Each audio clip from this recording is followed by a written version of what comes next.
Good evening, everybody. We're going to get started. If at the end of this, after you've learned everything that we have to learn, if you want to go back to the back and use that knowledge to participate in our little exercise, please feel free to do that. We're looking for a little bit of feedback on design, density, location of these zoning districts. There's obviously going to be hopefully plenty of time for questions and comments at the end of this presentation, but very helpful if you can participate in that exercise. My name is Tim Zerwinski. I'm the Director of Planning and Community Development. Welcome to our second public forum on the MBTA community's multifamily zoning requirements. Before we start, I just wanted to take just a brief minute. Many of you might have heard the very sad news this week that our friend Alex Whiteside passed away. Alex was a longtime member and chair of the planning board. Probably would have been here tonight, which is a little heavy. I don't want to take up a lot of time doing this. Didn't see eye to eye with Alex on a lot of things when it comes to land use regulation. But one thing that we were hand in glove lockstep on was how important this stuff is. And if there's one thing that I personally will take away from his long tenure of service to this town is the gravity and attention that he paid to issues of zoning and land use regulation and how the built environment in this town really makes the town what it is. If you just indulge me in just a really brief moment of silence for our friend.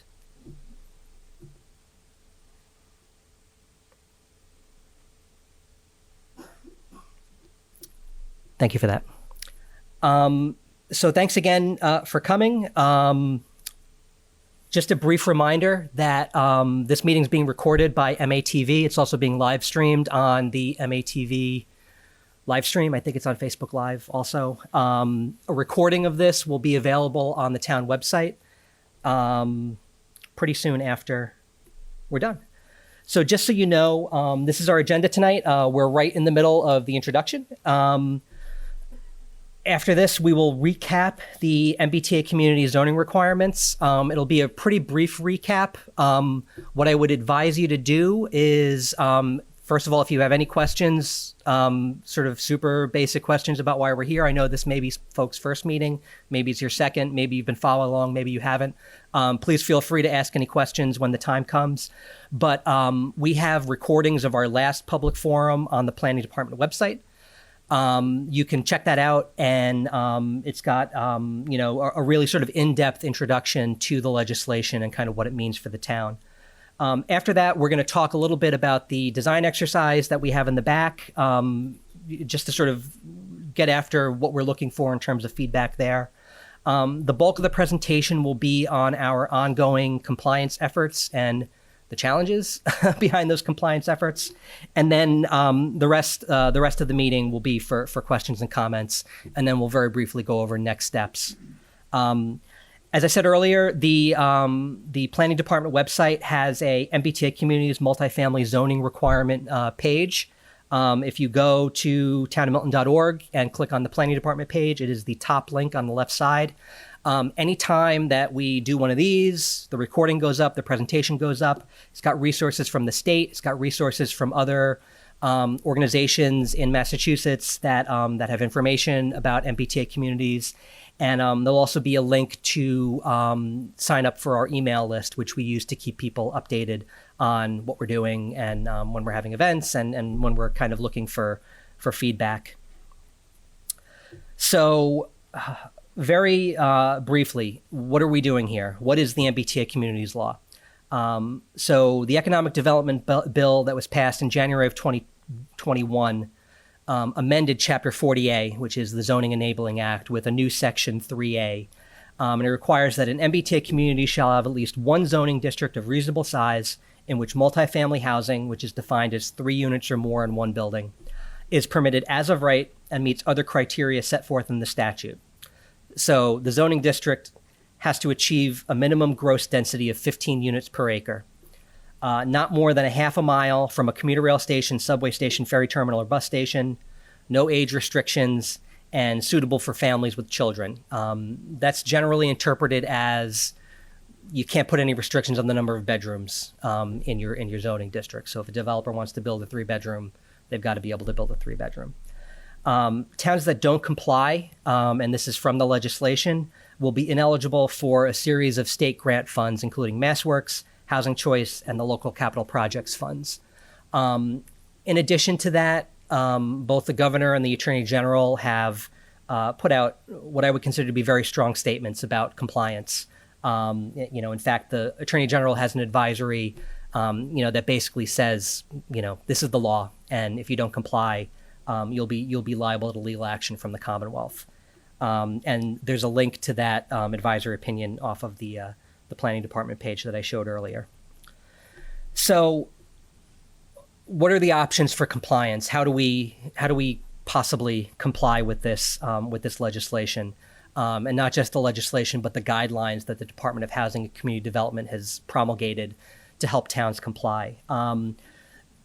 We don't have flexibility on the total density. It's got to be 15 units per acre. We don't have flexibility on the size of the district. It's got to be 50 acres at the very least. We don't have flexibility in terms of how many potential units are in the zoning district. We have to zone for the potential for 2,461. Other than that, it doesn't sound like we have a lot of flexibility, but we actually do, in terms of where the districts are, in terms of what the dimensional restrictions are, which are kind of the meat and potatoes of zoning, which we'll go into very briefly here. So the location of the districts has to be within a half a mile of a transit station.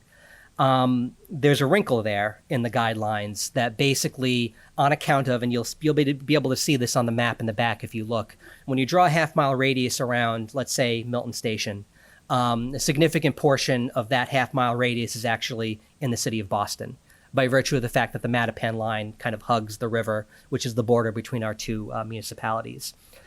As a recognition of this, what DHCD has said is that Milton only needs to put half of its zoning district in what we'll call the transit area, and then the other half can go anywhere else in town. And that's an acknowledgement that we don't have as much land to work with as, say, the city of Newton, which has the D line and the commuter rail right in the heart of their city. Every half-mile radius is right in the middle. They've got all of that land to work with. We don't. And so as an acknowledgement of that, we have more flexibility in where the location of the district is. We can create multiple sub-districts. I'm going to use the term zoning district throughout this presentation and throughout our discussion of this over the coming months. But what that zoning district is really going to need to wind up being is a collection of small sub-districts with different locations, different dimensional requirements, different densities. They'll all come together to form, what we'll call a single zoning district, but it's going to be multiple kind of sub-districts all over the place. Half of that district needs to be contiguous. That means we can't put an acre here, an acre there, an acre there. Half of it, whatever the amount of land we zone is, has to be in one kind of piece. The other half can be wherever, with the caveat that an individual sub-district needs to be at least 5 acres. So again, can't do an acre here, can't do an acre there. You have to have a 5-acre sub-district.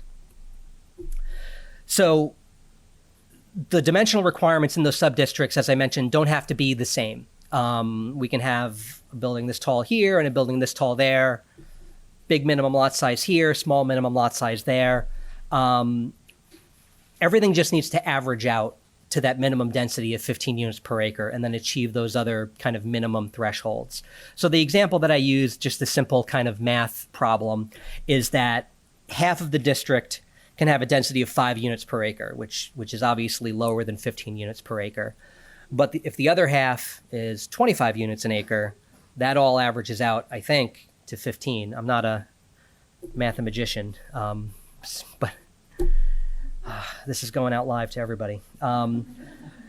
So, as I said, it doesn't seem like there's a ton of flexibility, and there are serious constraints, which we'll talk about. But we do have the ability to craft these districts in a way that goes pretty far in meeting our needs and our concerns. So I want to walk. I keep on saying I'm going to walk quickly through things. But I want to walk quickly through the design exercise that we have in the back. And what we're really trying to get after is helping folks understand and conceptualize what multifamily housing actually looks like. The state defines multifamily housing as a building with 3 or more units, and there's actually a secondary definition, or a lot that has multiple buildings with more than 1 unit. So if you have a lot and you've got two-family houses on it, that is a multifamily lot. The same way as a lot with a 3-unit building on it is, the same way as a lot with a 100-unit building. It's all multifamily. So there's a big range here. So these are just a couple examples of what a 3-family house looks like, and these are all regional examples. We've got a 3-decker on Albin Street on Ashmont Hill in Dorchester. People hopefully recognize this 3-family house kind of on the corner of Adams and Squantum, and then this is another 3-family house on Central Ave. So these two are already in Milton. There's others that just didn't fit on the page. This is what 4-family housing looks like. This is another house in Milton on the left, on Griggs Lane. That's a 4-unit house. This other one in the middle is on Old Morton Street in Dorchester and Lower Mills. And then this last one's on Holborn Street, again, in Milton. And these are 4 units. And this is what this kind of thing looks like. What you're going to learn tonight and throughout this process is we are going to need to deploy density across the spectrum of unit counts if we're going to get this thing right. And so this is why it's important to kind of understand this is what this stuff looks like, and this is what we're signing up for. This is a 12-unit building in Mattapan. This is a 14-unit building in Quincy. These clearly now start to look like multifamily buildings in the way that we sort of commonly understand apartment buildings. But again, this is not a scale that I think is blowing anyone out of the water. This is a 3.5 and a 3-story building, here. Starting to get a little bit more into, again, the scale of 50 Elliott Street or, the recently approved 440 Granite Ave project, 30 to 45 units. This one on the left is on Cambridge Street in Alston. The one on the right you might recognize as the schoolhouse development in Lower Mills. Again, the possibilities for design of these things runs the spectrum. You have a sort of a contemporary looking building on the left and, a building with some more traditional sort of mansard type features on the right. And then, finally, once you get into sort of larger scale of sort of larger multifamily buildings, Treadmark would look a little funny with a mansard roof, but it is a striking building and I think a well-designed building. In Peabody Square in Ashmont. And then this is the Loop in Mattapan Square, the recently constructed project right at the train station. So one of them is 80 units, one of them is 135 units. These look like apartment buildings, but again, not dissimilar from, say, 88 Wharf, which is a building that already exists in town of Milton. So, again, if you've got time at the end of the presentation, if you want to go in the back and put some stickers on the map, what we're looking for in this exercise is, like I said, we're going to have to deploy density of all types in order to kind of meet the thresholds that we need to meet. And what we're looking for feedback on is, where do you think this stuff fits in the town of Milton? We're being compelled by the state to make this stuff fit. We need to figure out, where it works best. So, you keep saying deploy, you mean the ability to deploy, right? What deploy is to write zoning is what I mean. And let me, before we go into, we're going to go on a little side quest here, just so that people understand exactly what we're talking about when we talk about writing zoning. Because I've heard, people, chatting, before the meeting, talking about eminent domain or whatever. Zoning is a property right, okay? By right zoning means that you can build a certain thing on your land if you are a landowner. Currently in the town of Milton, the overwhelming amount of land is zoned for single-family housing, whether it's one house on a 7,500-foot square lot in the C zone, one house on an acre lot in the A zone. Most of the land in Milton says you can build one house on it. You don't have to build one house on your land. If you have a 2-acre parcel in the A zone with one house on it, you don't have to build a second house on it. It's up to the property owner to decide what they want to do with their land. So when we rezone the town for multifamily, it's still up to the property owner to decide. And obviously, you're giving people more development rights. You're making their land more valuable. People are going to take advantage of that. But ultimately, it's up to each individual property owner to decide, do I want to redevelop? Do I want to turn my 1-house lot into a 3-unit lot or not? If we were to write zoning and not a single unit was built, we are still in compliance with the law. That's probably not going to be the case. People are going to take advantage of this. But it also isn't the fact that we're going to see an overnight change in the built environment in the town of Milton.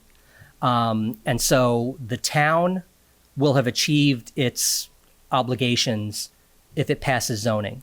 And then, just like today, it's up to individual property owners to decide, I want to redevelop or I don't want to redevelop. And so the town's not coming in and asking anyone to redevelop their house. No one's taking any land. No one is compelling anyone to do anything that they, wouldn't be able to do today, except, again, additional property rights for potentially additional density. So when I say, just to get back to your point, sir, when I say we have to deploy these things, it just means, we have to write zoning that zones for 3-family houses. We have to write zoning that zones for, larger apartment buildings, which I think is going to become hopefully a little bit clearer as we go through the presentation. So the way that the state is measuring this and the way that they're going to judge whether the 175 cities and towns in the MBTA communities sort of classification comply with the law is they have built this software tool called the compliance model. And the way this works, and you can read, this is just the text from their website. What it is a combination of an Excel spreadsheet and a GIS analysis tool. This GIS is Global Information System. It's the way that we kind of analyze and keep track of real estate parcels. What they do is they put the requirements of the guidelines into this machine, we'll call it, this software program.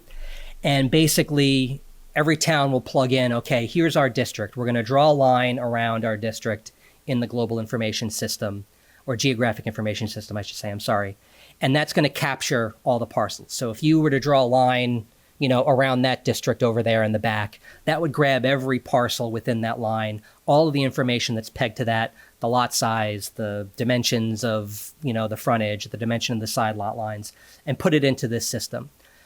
Then you plug in your dimensional requirements. All right, in this district, we're going to allow, you can build up to 3 stories and you can build 3 units on a lot, and the minimum lot size is 5,000 square feet. There's all sorts of dimensional requirements that you can put in there.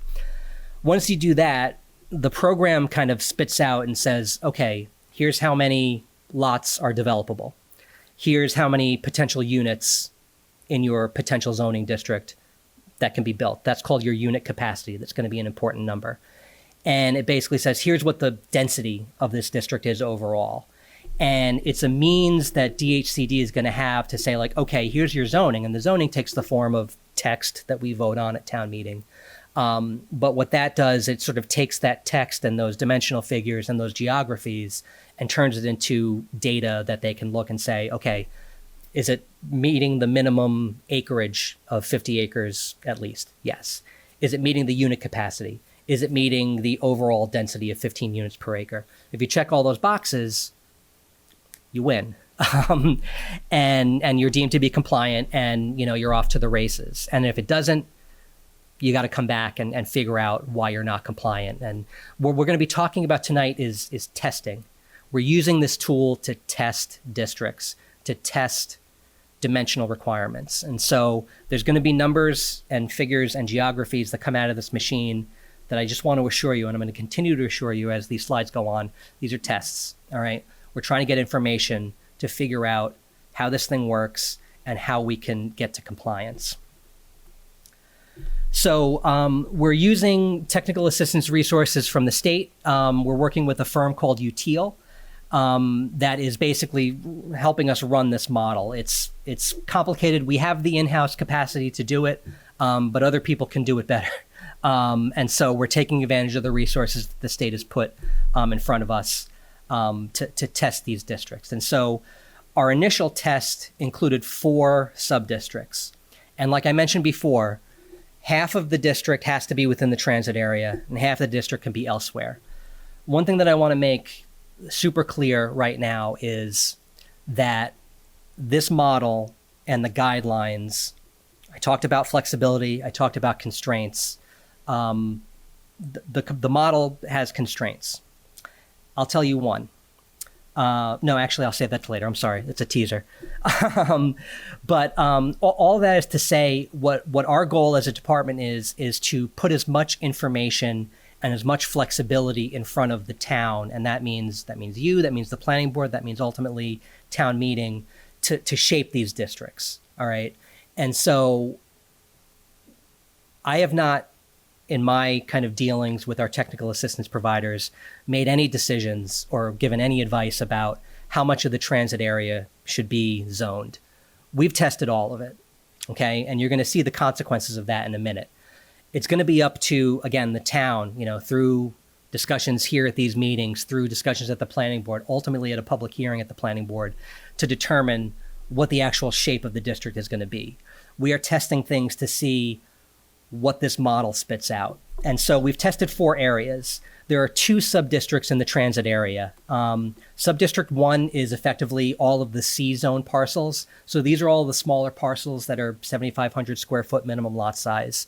The transit sub-district area 2 is the Residence A and Residence B parcels in the transit area. And they'll be blocked off in greenish blue and yellow on the maps that we're going to look at. We tested East Milton. The thinking behind that, between East Milton and the Granite Avenue parcels, is they are non-residential. They are larger parcels. There's not a lot of opportunities to do some of the things that, for instance, Town of Dedham is able to do. They're rezoning Legacy Place. They're rezoning a couple of 40B parcels adjacent to Legacy Place. We don't have big parcels like that. We don't have large industrial or huge commercial areas. So what we need to do is take a look at sort of the non-residential areas that we have, look at some of the larger parcel areas that we have, and kind of see what we can do. What I'll tell you right now, before we get too deep into it, is the planning board is engaging in a separate zoning exercise in East Milton that's been part of planning efforts that we've been working on for several years. Ultimately, as of right now, we're not thinking of East Milton as an MBTA communities district. We tested it. We wanted to see what happened. It's not going to be part of further tests unless we decide to do it. But I think what we've heard, at least the planning board, is we want to go through the zoning process that we've already got underway for East Milton. And so, you'll see that in the presentation tonight. You probably won't see it in the next presentation. And then finally on Granite Ave, the state DPW park and ride parcel, and then the adjacent American Legion Hall, which have been subject to discussions about redevelopment over the course of the years. So we've tested all of those to see, can we get compliance out of these districts? Here's a map just to show you what this looks like. Like I said, the greenish, bluish parcels are the C zone, which is 7,500 square foot minimum lot size. The yellow areas are the B and A zones, which again are, the B zone is a 20,000 square foot minimum lot size. The A zone is a 40,000 square foot minimum lot size. And then in orange, you have the Granite Avenue parcels, and in red, the East Milton parcels. So part 1 of the test is you pick out the geography, right? So here's your geographies right here. The second part of the test is you put in dimensional requirements. Dimensional requirements are what start to shape what a building looks like on any of these given parcels. And so what we tested in the transit area subdistrict 1 is a minimum lot size of 5,000 square feet. It's currently 7,500 square feet. We ratcheted that down to 5,000 square feet. The setbacks are how far from your lot line a building can be. I think largely mirror what the existing zoning has. Folks can correct me if I'm wrong there. The maximum number of units per lot we pegged at 3. That's the minimum amount of units on a lot to be considered multifamily. Max building height is 2.5 stories. That's consistent with zoning right now. Parking spaces per dwelling unit, 1. That's also consistent with current zoning. In the yellow district, the transit subdistrict area 2, 10,000 square foot minimum lot size. Again, setback requirements that I believe mirror the existing setback requirements. We did 4 units per lot, 2.5 stories, 1 space per unit. Fewer dimensional requirements in the other 2 subdistricts, again, because they're larger lots. This is where we anticipate there potentially being, some of those more traditional, what you would consider to be multifamily apartment buildings. The setbacks are aggressive, and you'll see that bear out in some of the numbers that came out of the model. A maximum building height of 6 stories on Granite Ave, which is between Granite Ave and the highway, 4 stories in East Milton. These are tests, all right? We want to come up with dimensional restrictions that are reasonable, that will achieve some level of multifamily development, but are not hopefully blowing people out of the water. One thing that I'll say in the transit area subdistricts, and I'll wind up repeating this multiple times throughout this presentation, is that the parcel sizes, especially in the green zone, are very small. The zoning says 7,500 square feet. There's not that many 7,500 square feet parcels in that zone. Most of them are undersized. As anyone who's had to go before the ZBA for anything will know. We're talking really 5,000 square foot, 6,000 square foot. There's a fair number of lots that are smaller than that. So we are compelled to deal with the parcelization that we have. That's one of the requirements of the model. Is the model doesn't guess that maybe someday someone will buy their neighbor's parcel and build one building on it. So if we set a minimum lot size that's too high, you start to lose out on some of those smaller, undersized parcels. That being said, 3 units is tight for a 5,000 square foot lot. I live in Dorchester. I live in a 2-family house. On either side of me are 3-family houses on 5,100 square foot lots.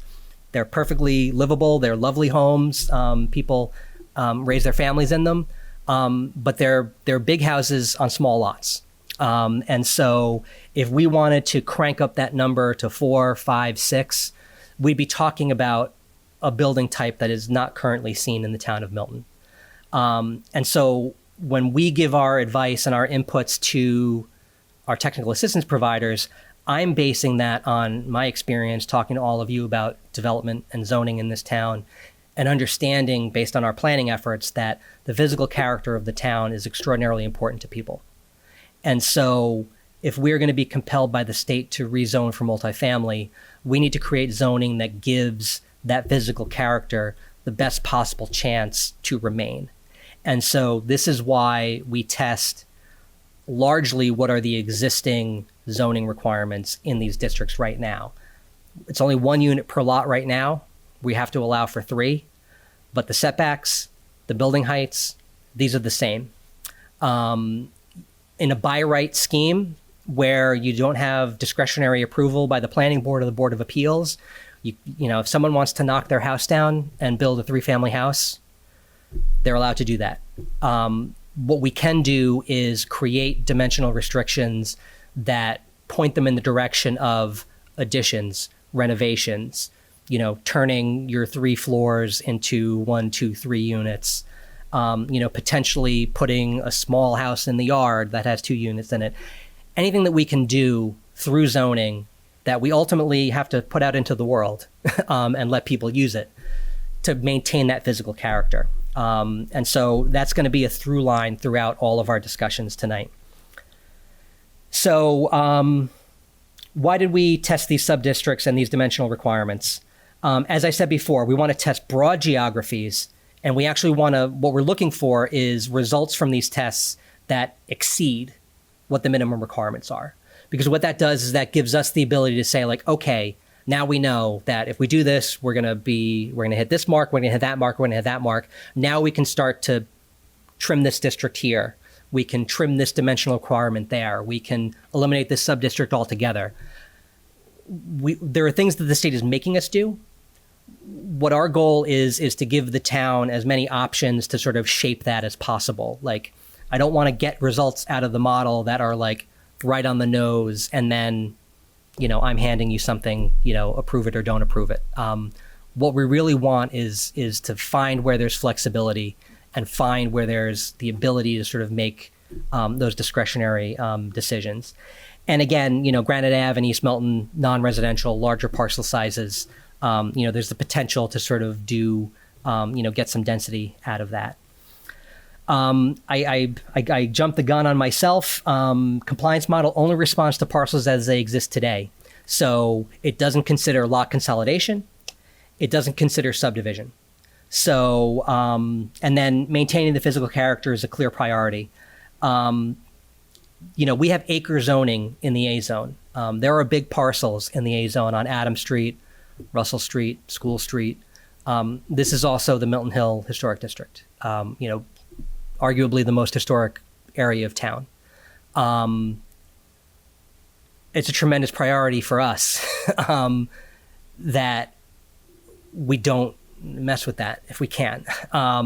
So when you have an acre and you have requirements that say you've got a zone for a minimum density of 15 units per acre, my advice to you is to not zone for 15 units per acre on Milton Hill. I don't think it's a good idea. That's going to have downstream consequences, but we tested a much lower density in that area, again, for the precise purpose of giving property owners the best possible opportunity to maintain those houses, to maintain the historic and physical character of that neighborhood. We're trying to incentivize and encourage renovation, addition, rather than demolition. So based on those geographies that we tested, based on those dimensional requirements that we tested, here's what the model spits out. In that transit area subdistrict 1, with those dimensional requirements, 5,000 square feet, 3 units per lot, setbacks 2.5 stories, we have the potential for 2,331 units. The district is 311 acres. There's a little bit of a calculation of what the actual sort of measured density is. I'll get to you in just a second. But largely, it's a big district, as you can sort of see on the map. And it nets out to 7.7 units per acre. Transit area subdistrict 2, 880 units, 230 acres. Again, like I said, 4 units on a 10,000 square foot lot is far below the 15 units per acre that's required. You see 3.3 units per acre in that calculation. And then, the 2 other districts, with those very, very basic dimensional requirements, producing just a ton of units at a very high density, as you can see from this chart. Before I go to the next one, yes? Yes, those unit numbers that you have there, are those total units, are those new units? And if you're talking new units, are you factoring into the equation the number of displaced units to get to what the new unit calculation? So this is a good question. We addressed this in the first presentation, but I think it's worth revisiting now that I've got people in the room. The model and the guidelines and the law treats every parcel as a blank slate, right? So when we say the modeled multifamily unit capacity is 2,331 units, we're looking at a map with parcels. We're not considering what's on the parcel right now. At a minimum lot size of 5,000 square feet with 3 units allowed on a parcel, you can create 2,331 units. Now, from the perspective of the model, from the perspective of compliance, that's the important thing. When we think about what is the impact of this zoning going to be, this is where I think what you're getting at comes into play. And the zoning allows for 2,003, I'm just going to use this number because it's the one on the screen, would allow for 2,331 units. We will not see 2,331 new units. Because if you think about it this way, you've got a parcel with 1 house on it. You redevelop it into a parcel with 3 houses on it.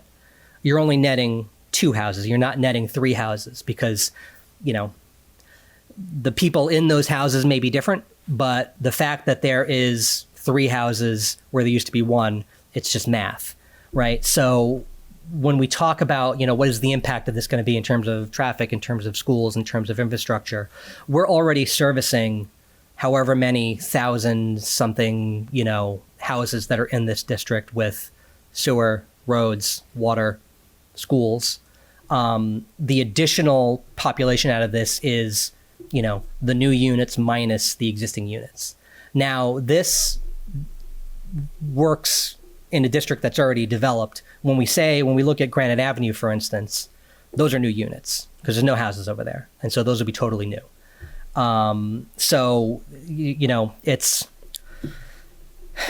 It's cold comfort because we're still talking about a lot of new units. But when we and just so everyone knows, we've put out a solicitation to get consultant services to do a municipal fiscal impact analysis of what we think the impact and the cost and benefit analysis of this zoning is going to be for our services and infrastructure. So that'll be an update that we have. You have a follow up? I was just thinking it seems kind of wasteful if you're losing 33% of the units to net those numbers out. It's not the productive way to go about helping agenda.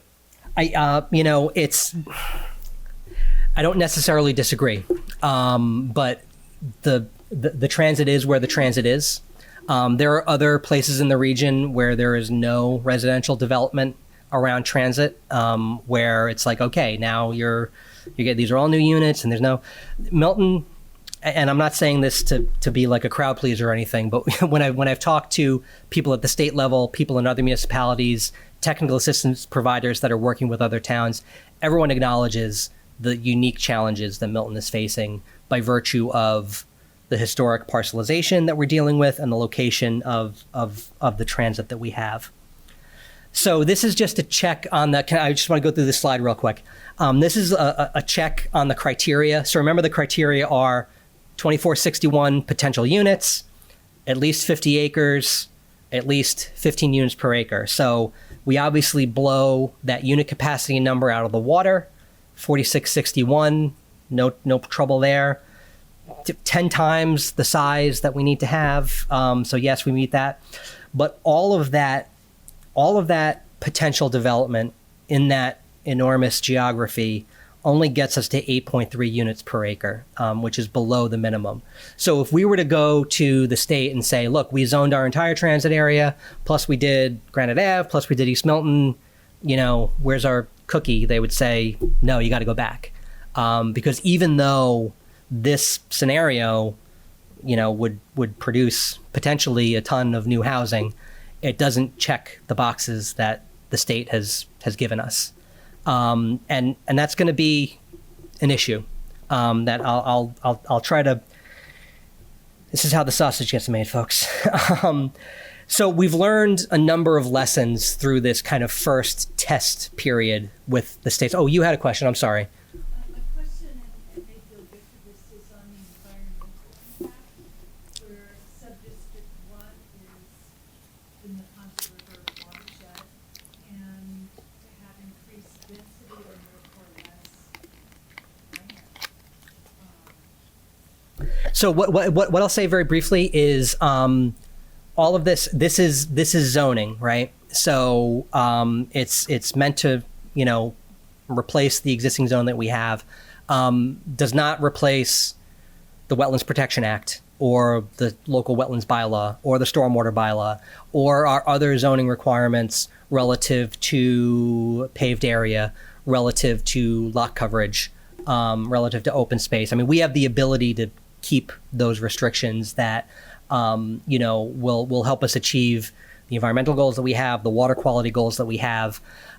So this all fits into the ecosystem of regulation that we already have. And so not to dodge the issue, but what I will say is if those things are important and we don't think that our existing regulations are up to the task, let's change the existing regulations.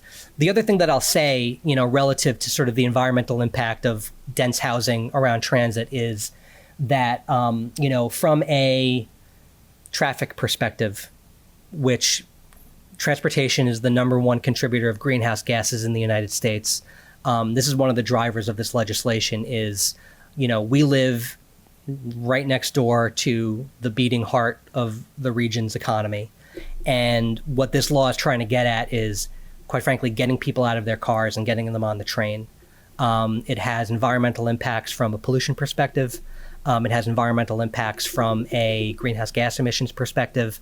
In terms of our ability to consolidate development in areas where there's already existing infrastructure, where development has already happened. I mean, the ship has sailed on the Elliott Street corridor. We developed it 100 years ago. It's not like we're in the pristine wilderness of the Blue Hills knocking down trees to build subdivisions. Now, that's not to dismiss the concern about open space, about tree cover. But what this law is really trying to get at is there are places that are served by infrastructure, and builders are going to want to build somewhere, and this legislation gives us the tool to direct that to areas where, quite frankly, it's more appropriate to build. This is one of the issues that I have with the 40B projects that we have now. You'll guess that I'm probably more go-go development than a lot of people in this town, but the 40B projects are not based on planning. They're based on a developer has a large piece of land and they have the ability to develop it to a really extreme extent. And so, if I was picking a place to put multifamily development, I would not put it, at 582 Blue Hill Avenue. You'd put it where there's amenities, where there's infrastructure. This is a tool that will give the development community that signal that, look, don't knock down a bunch of trees adjacent to the reservation. Don't dig up a hillside to put in, 10,000 square foot subdivision lots. Come build here where, the impact on the existing environment is going to be lessened. So, but it's a great question. It's a great concern, and I think should be really an important part of the conversation going forward. So what have we learned from this first test through this compliance model? Recall the three variables: at least 50 acres, at least 2461 units, average density of at least 15 units per acre. The first two variables, we will achieve those. It's all very difficult stuff, but those are easy to get. As you see, we have room to reduce the size of that transit area district because we can take parcels out and not lose too much of that unit capacity in that area because we've got so much to spare. The average density is going to be where we are going to really struggle, for lack of a better term. So you just see what's driving these numbers. Even though we have a really high density in those sort of non-residential areas, and there are other non-residential areas that we can test and we can zone for where we can achieve similar densities, relative to the size of, you can't see my little cursor, but I mean, just look at the district size of those two districts. One of them is 300 acres, one of them is 200 acres, and then the others are 12 and 23. So even though you've got this really high density, the area that it is actually small, so it's really not having a big impact on the overall density figure. So the size of the transit area, as we've tested it right now, is something that's really dragging down that overall density figure. So, as I said, compliance model only responds to the existing parcelization in the district. And the parcelization just means, what are the existing lot sizes? Doesn't assume that people are going to combine lots, doesn't assume that people are going to subdivide lots. So if I zone a 40,000 square foot parcel for, 4 units per acre, that comes out to 4. It doesn't assume that, if you've got a 200,000 square foot parcel, you get credit for 4 units, the same as you get credit for 4 units on a 10,000 square foot parcel. So it doesn't assume that you're going to chop those up into 10,000 square foot slices. So you'll see those numbers in a minute. This is a chart that shows the lot sizes in that green transit area subdistrict. And if you can't really see that well, this is in kind of divisions of 1,000 square feet. So just for your reference, on the far left side, there are 4 parcels in this district that are less than 1,000 square feet. There are 27 that are more than 30,000 square feet at the right side of the chart. The median lot size in this district is 7,000 square feet. That's the kind of flag that you've got in the middle up there. So half of the parcels are bigger, half of the parcels are smaller. So when we set a minimum lot size of 5,000 square feet in this district, all of those parcels that have an X through them, which are smaller than 5,000 square feet, we don't get any credit for units on those because you wouldn't be able to build any units on those. If you've got a parcel that's 4,000 square feet and the minimum lot size is 5,000 square feet, that's what minimum lot size means. You can't build something if it's not at the minimum or greater. So if you think about this in terms of math, your numerator and your numerator is the potential number of units. That's your unit capacity. Your denominator is the total area of the district.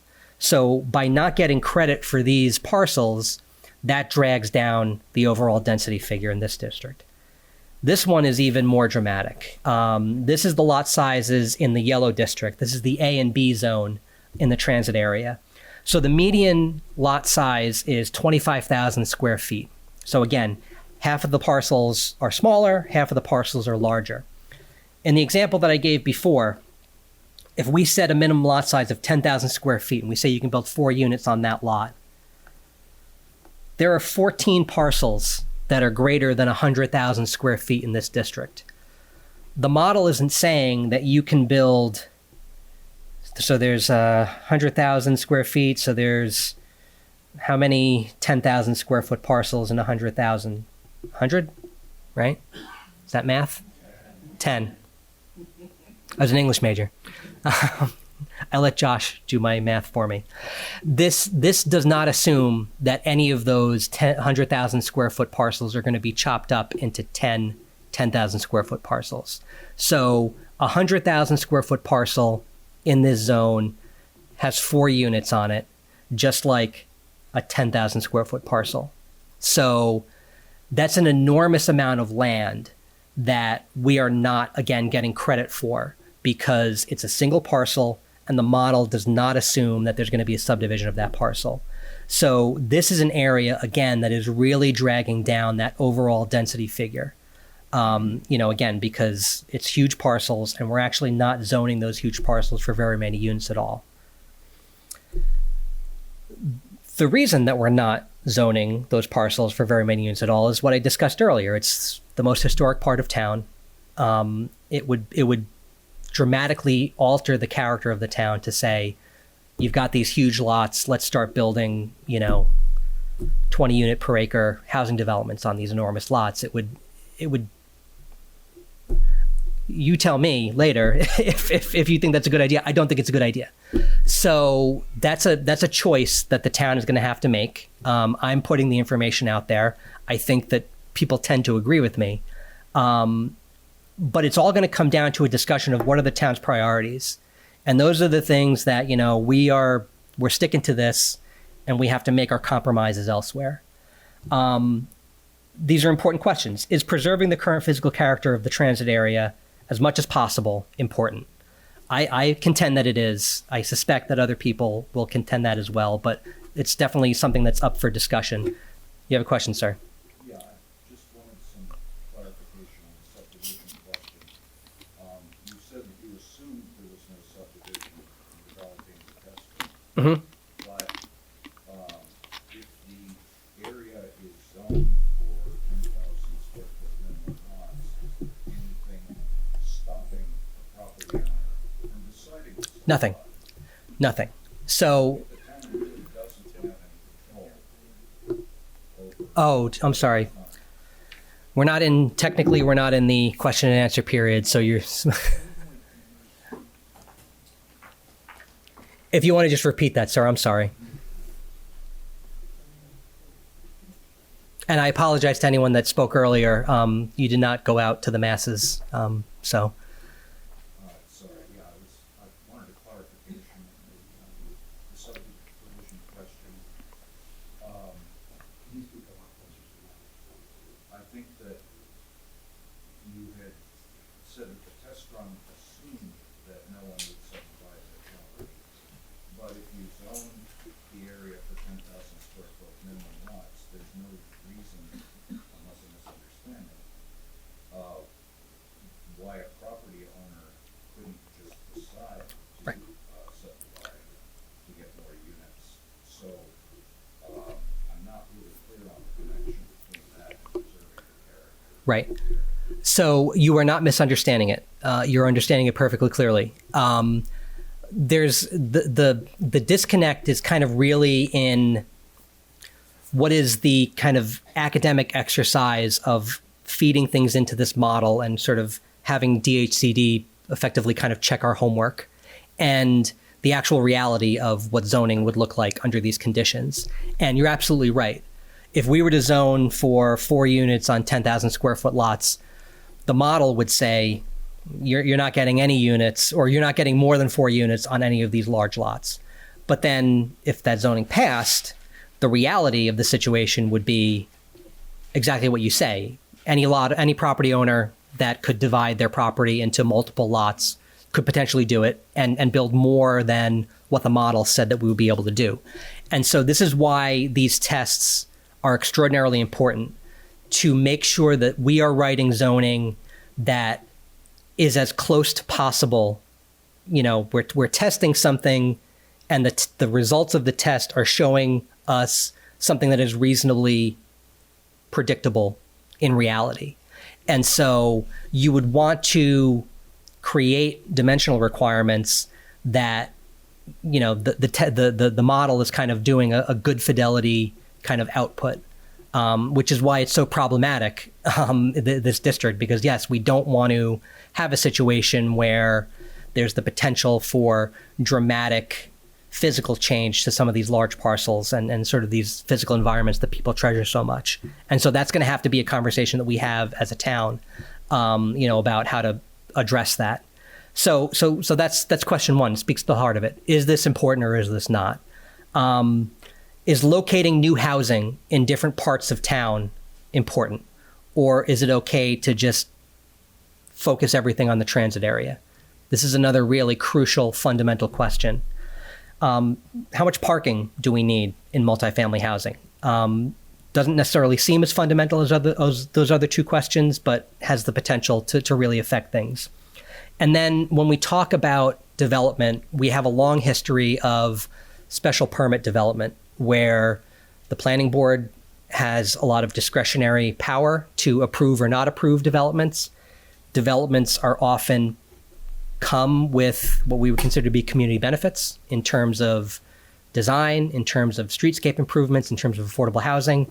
One thing to understand about the difference between what we call as of right or by right zoning and discretionary zoning is by right zoning is the same thing as you go to the building department, you want to build a house on your lot, you meet the minimum lot size, your house meets the setback requirements, it meets the height requirements. If you check all those boxes, you get your building permit. You don't go to the planning board doesn't get to ask you a bunch of questions, they don't get to put all sorts of restrictions on your project. If you comply with the zoning, you get your permit.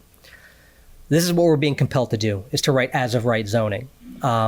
There is the ability for the planning board to do site plan review, which folks may be familiar with.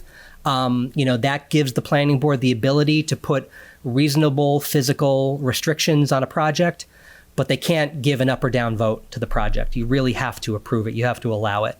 So this is why it's so important, again, to get this stuff right, to understand with your eyes wide open, if we pass this zoning, this is what the product is going to look like.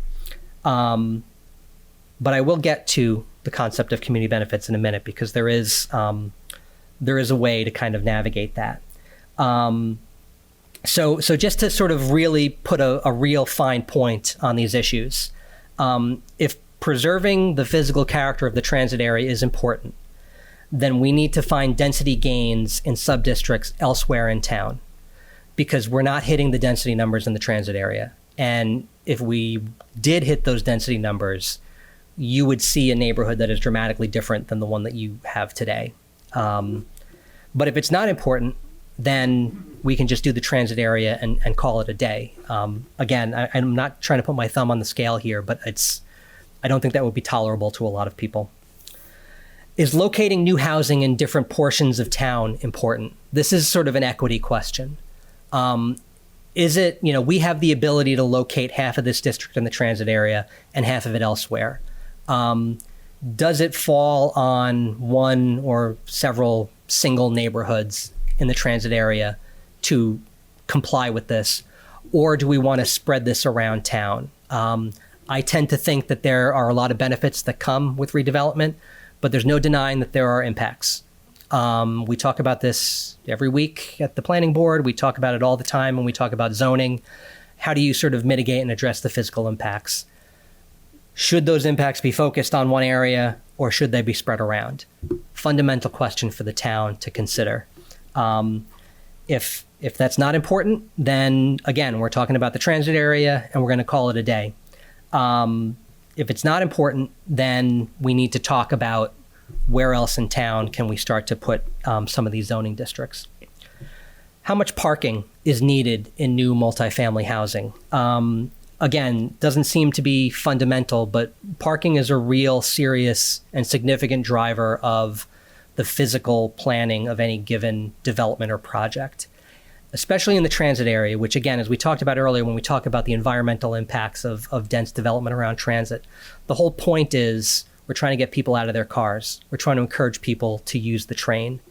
And to require an excessive amount of parking, especially in the transit area, would sort of defeat that purpose. I sit on the traffic commission. A meeting doesn't go by where we don't hear about the onerous and, quite frankly, intolerable traffic conditions in the town. There's sometimes there's not a lot we can do about that. We are between the South Shore and the city of Boston. People are going to drive through Milton, but there are some things we can do, and what we can do is not exacerbate the issue. And we can encourage people to live in a way that is, car light, is what we like to say. If you build parking, people are going to use it. And if you don't, there's nothing to use. But again, this is it's a hot button issue. And it's something that becomes really important when we talk about zoning and individual development projects. We talked about some of those community benefits that we're accustomed to sort of getting out of these larger development projects. So one thing that the guidelines allow us to do is to put in a 10% affordability requirement. We can say to any development, 10% of your units have to be deed restricted affordable. They count on the subsidized housing inventory. This is a way to kind of keep up with our 40B requirements. It's a way to provide affordable housing. 10%, we've zoned for higher than that in the past. But one thing that I will say is that no one is building affordable single-family houses, okay? If you want to have affordable housing in the town of Milton, it's got to be built in a multifamily context. We don't allow multifamily except by extraordinary zoning and special permitting purposes. And so that's why we get the 40B projects that we get, because our zoning makes it literally impossible to build affordable housing outside of 40B. There are other things that we tend to like to ask for out of these developments: streetscape improvements, contributions to beautification efforts, commercial space. In a by right zoning scheme, again, it would be the same thing as if you went to go get your building permit to build your house, and the building inspector said, well, you've got to also do this beautification project around the corner. He doesn't ask you to do that because you meet all the zoning requirements, you check all the boxes, you walk out with your building permit. We're creating by right zoning here. What we can do is set a level of zoning that meets those minimum requirements. So zoning that contributes to 15 units per acre, the unit capacity numbers, the area numbers. That has to be by right. Someone can come into the building department and get their building permit to build a multifamily house or multifamily building and then walk out of there. We can create what we call density bonuses, incentive zoning, height bonuses, where here's a minimum level, but you can build more if we get more affordable housing. We get ground floor retail. We get streetscape improvements. The zoning currently doesn't allow, or the law currently doesn't allow us to require ground floor commercial uses. We can allow it, but you can't require it. So this becomes an issue, in Central Ave, in Milton Village, where there's a real desire and a real need to maintain the commercial tax base, but the zoning can't require it. So you need to come up with a way to incentivize and allow it through a bonus program. So what's next? we're operating as a department, and again, we're here to get feedback on some of these assumptions. So, very, very happy to hear any corrections or comments on this. That the small parcels in the C zone can only handle so much density. We're not going to zone the small parcels for more than 3 units, or at least I don't think that we can. And that we want to preserve the physical character of the transit area to the greatest extent possible. And so in the A zone, this means we're not cranking up the density to a point that we're going to encourage teardowns and subdivisions and whatnot. Again, if I'm wrong about that, let's talk about it. So if these assumptions are accurate, then we need to boost our overall density numbers with higher density elsewhere, or we have to reduce the amount of land that we're zoning in the transit area. But we probably need to do both. And what that's going to mean is making some decisions about what stays in the zoning district and what leaves the zoning district. I have not made that decision. I won't. You all need to make that decision. And what else we're going to do is we're going to test other areas in town to see if we can boost up those density numbers so that we have the flexibility to be more deliberate and more targeted in our zoning in the transit area. And again, these are assumptions that I'm making based on my experience as a planner, based on my experience talking to you all throughout multiple zoning and planning processes, that the physical character of this part of town is extraordinarily important. It's important all over town, but this is sort of the hot seat right now. And so, as I said in the beginning, we're doing tests, and I thought he was about to say that I was too far away from the microphone, which I still might be. What we're trying to do is find out how we can get to a compliant district that gives us the option to say, okay, now we're like this. Now we can start to trim this down and kind of target this in a way. So we're going to be working with our technical assistance providers to test some additional districts. I want to be super clear about this, that ultimately it's going to be up to the town via the planning board, via town meeting, to decide which of these sub-districts we're actually going to do, what the restrictions and what the density and what the dimensional requirements are going to be. We just want to show you the things that we're testing. Like, as I said earlier, we're testing the non-residential areas of town, the larger parcel areas of town, where we can start to get some higher numbers of density with larger buildings, because we can draw a line around any neighborhood in the town of Milton and say, we're rezoning this. But we run into the same problem that we're running into in the transit area, where, it would be arbitrary, and you would be talking about the potential to really dramatically affect the physical character of Hillside Street or Brush Hill Road or, Upper Canton Ave. We can do that, but I suspect that we don't want to. So we'll talk a little bit about some of the districts that we're testing. We'll probably come back at a future forum like this and present the results. They'll definitely be presented to the planning board. And then hopefully we can start to have the discussion of, all right, what stays, what goes, what changes. So we've already got existing multifamily housing between Brush Hill Road and Neponset Valley Parkway in the form of Fuller Village. And we've got a large, it's not a housing building, but we have the Brush Hill Road rehabilitation facility at 1200 Brush Hill Road. We're going to be testing that area.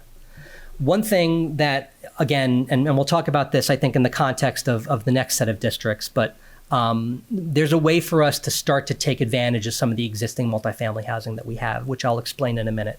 The one on the right is the A. Thomas and Sons Landscaping, and also there's a parcel owned by the Animal Rescue League behind that. Kind of doesn't actually front on Chickatawbut Road. It actually backs up to the reservation. Again, large parcel, non-residential, kind of at the outskirts of town with access to Randolph Ave and the highway beyond that. We're also going to refine the zoning requirements in the transit area. As I mentioned earlier, we did a blanket around that area, 3 units per parcel.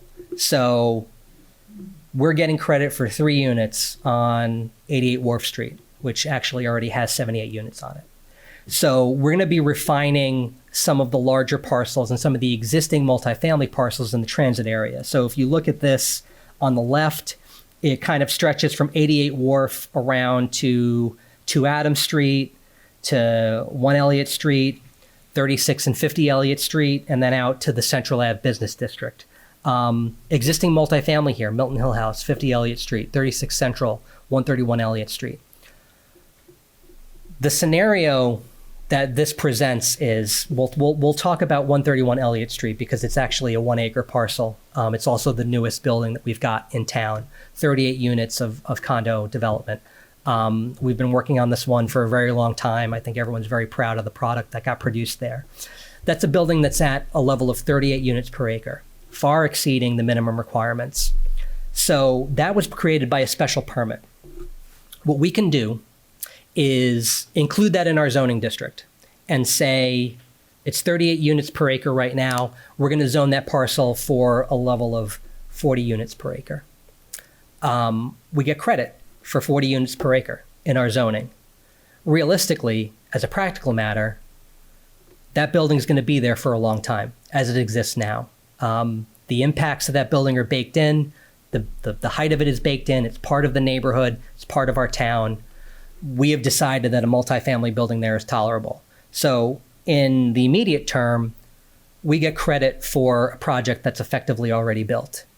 And then as a practical matter, if, generations from now, the owners of that building decide we want to redevelop, they've got zoning to build a 40-unit building over there. It's a little bit tricky, but it's a question that comes up a lot. Well, we've got some multifamily housing. How do we get credit for it? And to Milton's credit, where it's been appropriate to build multifamily housing so far, where we've had kind of slam dunk parcels, we've built multifamily housing at a high density level. And we should get credit for that. So these parcels are going to be zoned for a level that is slightly higher than what already exists. But what we feel is an appropriate level that, if, say, there's a redevelopment at 36 Elliott Street, that it's not going to be something that is alien to the neighborhood, but actually reflects the existing multifamily housing that's already there. The same thing for 30 Curtis Road, Unquity House, the senior housing owned by Milton Residence for the elderly. That's a big building. It's one of the biggest buildings we have. We have been living with it for a very long time. It's an appropriate spot for multifamily housing. We should zone it and get credit for that zoning. One thing that you'll see that I don't want anyone to be alarmed by is, recall back to the very beginning of the presentation, there's a requirement that a sub-district has to be 5 contiguous acres. 30 Curtis Road, unfortunately, is a 4-acre parcel. So this zoning district folds in some of the single-family houses on the corner of Curtis Road and Blue Hills Parkway. I don't think that there's a risk here that any of those parcels actually get redeveloped into multifamily housing. We're not going to get credit for them because they're undoubtedly going to be below the minimum lot size. And in order for there to be a redevelopment there, what you would need to have is someone purchase all 6 of those houses, 6 Town of Milton, decent size parcels, and build their, little apartment building on a 1-acre parcel there. It's technically possible. We're not going to get credit for it in our compliance model. And again, as a practical matter, very unlikely that that type of lot consolidation would happen. But in order to sort of meet the requirements, we've got to draw that line in that manner. And then finally, we had tested the Granite Ave parcels, the State DPW yard, and the American Legion Hall. We're actually expanding that zone to also include 2 Granite Ave, which has the Flatley office building. Again, decent sized building at the outskirts of town. It's got the highway interchange between it and any other abutting neighborhood. We want to include that in our district so that we have the opportunity to potentially zone for places where there's already, large size development. The other thing that I want people to recognize and to not be frightened by is you see the marsh is part of the zoning district. You're not allowed to build on the marsh. That's owned by, I forget if it's the town or DCR that owns that. That is not a redevelopment parcel. That is there to create a contiguous district that connects to Granite Ave to the other Granite Ave parcels. We are allowed to do that. This is actually what they consider to be what they call excluded land. So not only, so the guidelines acknowledge that as it's not a development parcel. It's obviously wet. It's obviously in the area of critical environmental concern. It's impossible to build. That doesn't count towards we talked about the numerator is the units and the denominator is the land. That actually doesn't count towards the land. So we actually will be able to get good density out of this district because it's technically contiguous, but doesn't include that huge parcel which is unbuildable. So just very quickly, what's next? We're planning a monthly series of these public forums. I'll get to you in a sec because we're actually going to be at the question and answer period. Monthly public forums. The next one is Thursday, June 15th. I believe we have the Keys room for that. 6:30. It's a hard stop at 8:30 at the Keys room. But we're going to have another public forum. We're going to do these on a monthly basis. We're going to be reporting back to the planning board. We're reporting back to the select board on a regular basis. We want to make sure that people are informed of what our progress is.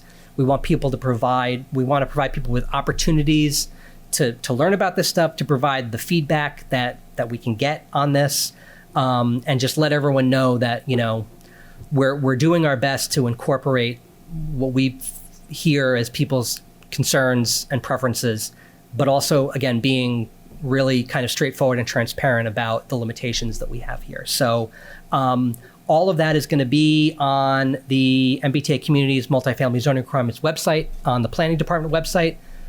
Go there if you're not already signed up for our email list. We will also blast that stuff out to the email list. We put it on the town website. We put it on social media. We'll also be out now that it's the summertime. We're going to be at the farmers market. We're going to be at the Wednesday concerts. We're going to be at Little League games. We want to make ourselves available. We want to hear from the widest cross section of people that we can. That went longer than I thought, so I apologize for that. It's very dense material, but we can take some questions and comments now. Sir, you just wait for the mic, and we can talk.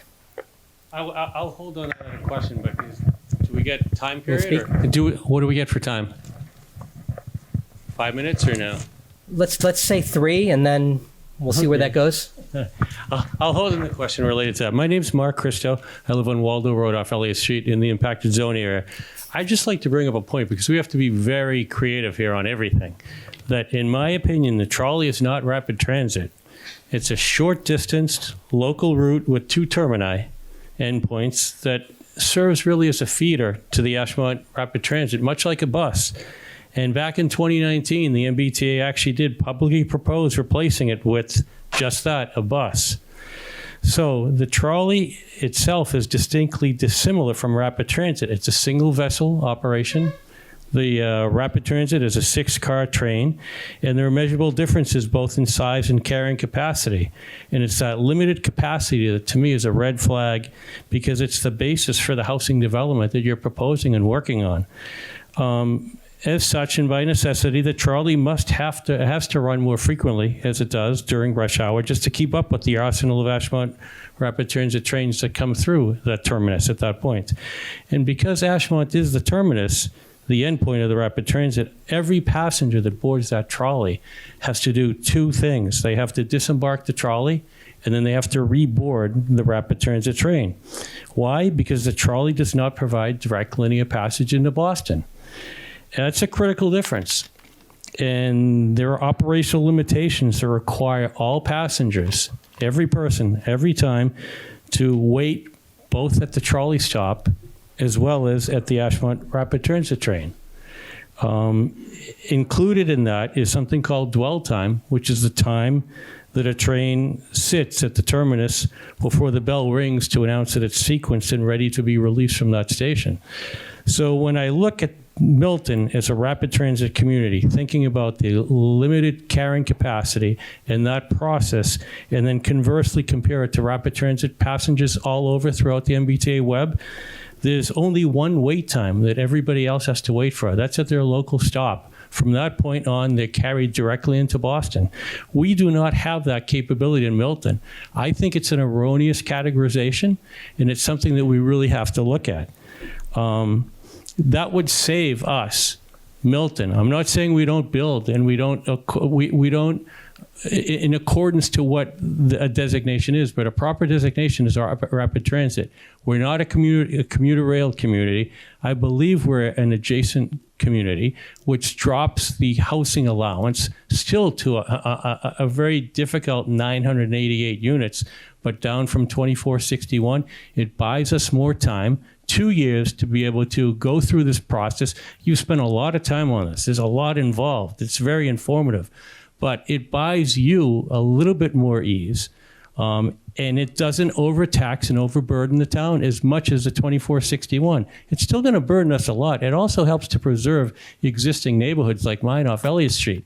I'm very happy where I live, as are most residents who know nothing about this. If they really critically analyze this, I think they'd be really upset.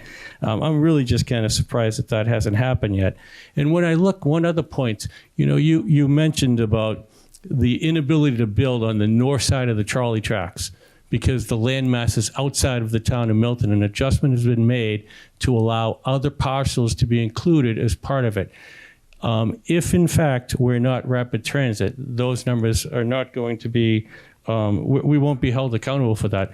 But when you consider a short distance trolley route that really serves locally, as I said, like a bus, and was possibly and almost converted a few years back, you're looking at stops that are so close that within just less than 3/4 of a mile, all 4 Milton stops lay. That is unheard of on any other rapid transit lines within the whole district.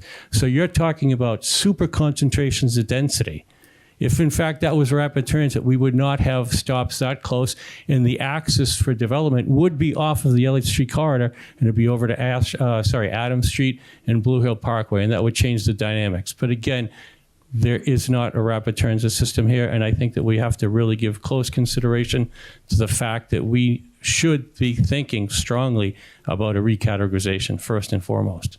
Thank you for your time. Yeah, thank you for that, sir. 3 minutes on the nose. Those are all well taken points, and I've got a bad answer, and I've got what I think is a slightly better answer, but neither will probably be satisfactory. The bad answer is that the categorizations are based on what the T considers its system to be. If you go to mbta.com and you click on rapid transit, Mattapan line is there. The state has piggybacked on those categorizations, and so to change that would be I don't want to say arbitrary, because it would be based in a lot of the points and the empirical kind of observations that you've made, but it would be kind of contravening all of the other categorizations that they've made via this legislation. So that's kind of the super basic, it is what it is answer. What I'll say about the Mattapan trolley, and the data that we have admittedly is from 2019, so obviously a lot has changed with the system. But in terms of, it's an important point about capacity. But in terms of headways, which is the amount of time between the train comes, how long are you waiting for the next train, the Mattapan trolley is competitive with, what I would consider to be the most similar type of transit in the system, which would be the D line through Newton. Stops aren't as close together, but it's light rail. It's a trolley system. We actually beat the D line on headways. The headways on the Mattapan trolley are actually better, and in fact much better, than the headways of the actual red line that leaves Ashmont. So you're waiting for less time at Central Ave than you are waiting at Ashmont. Understood. Understood. But to hinge your defense upon that one item, when I've talked about dwell time and multiple wait times,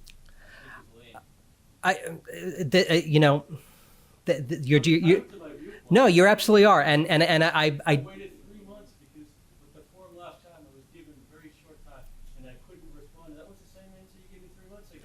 It's- and I've done more research. it's the only answer there is. Not a sufficient answer. It doesn't define what rapid transit is by saying it runs more frequently. That's an issue. So what I'll say, and sir, I MBTA's call and the ACD's call. Kathleen, can we? I appreciate that, but like, let's try to we'll talk. No. And I think you make good points, and I think in a different world we would be looking at the capacity, the dwell times. They're piggybacking off of the MBTA's definitions. The other thing that I'll say, and I mentioned this to some folks earlier, the bus conversation several years ago, that is over. In response to the overwhelming opposition to buses that the T heard from Mattapan, from Dorchester, from Milton, you probably are all familiar with, because it's over budget and under delivering, but there is a Mattapan trolley transformation project in the works. Phase 1 is the refurbishment of the existing trains. Phase 2 is the refurbishment of the existing stations. Phase 3 is new rolling stock on the Mattapan trolley. So it's not coming fast enough, but it's coming, and there is a commitment to the infrastructure on the Mattapan line. What I'll say is, and again, I told Ben Zoll, our newest select board member, he's got a target. Ultimately, these are select board conversations about how we're going to communicate with the state on this stuff. I'll be supportive of that conversation, but what you have to understand is operationally, mechanically, what we would be asking the state to do is say, you need to create a special bespoke characterization for Milton that doesn't exist for other towns, which they may decide to do, but that's kind of what the ask is. So I hear you. I don't mean to be, but absolutely. I used to have business cards in my pocket. I don't. Sean, you get the mic. Thanks, Tim. So I suppose I should identify myself. I am a member of the planning board. My name is Sean Fahey. And I first want to acknowledge the time and the effort that is being put into this by Tim, by Josh, and by Julia. And it's, believe me, when you listen to Tim talk about where he has to be around the town to make sure that he serves his role and helps people understand what we're discussing, those are hours that he probably doesn't get paid for. So again, we appreciate his effort. Thank you.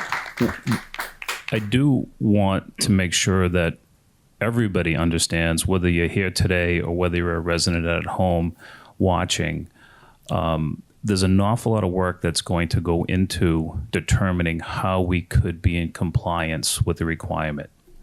And that work and that effort is so large, it may not allow people to understand, all the residents of the town, that the decision to whether we do this or not do this as a town is not the planning board's decision. It's not Tim's decision. It's not the select board's decision. It's the town.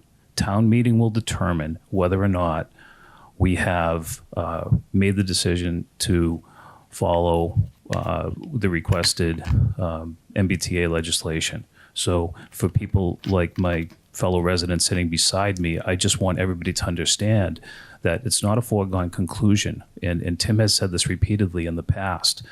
There's an evaluation that we're all responsible for. I represent all residents in the town, whether your point of view is that you're in favor of this, or whether your point of view is that you're not in favor of this, or if your point of view is undecided because you're still learning. Tim has that same responsibility. He has to represent all points of view in the town. So I just want people not to be alarmed based on what they see and they hear that there is a decision that's already been made. Town meeting will decide what the town of Milton does.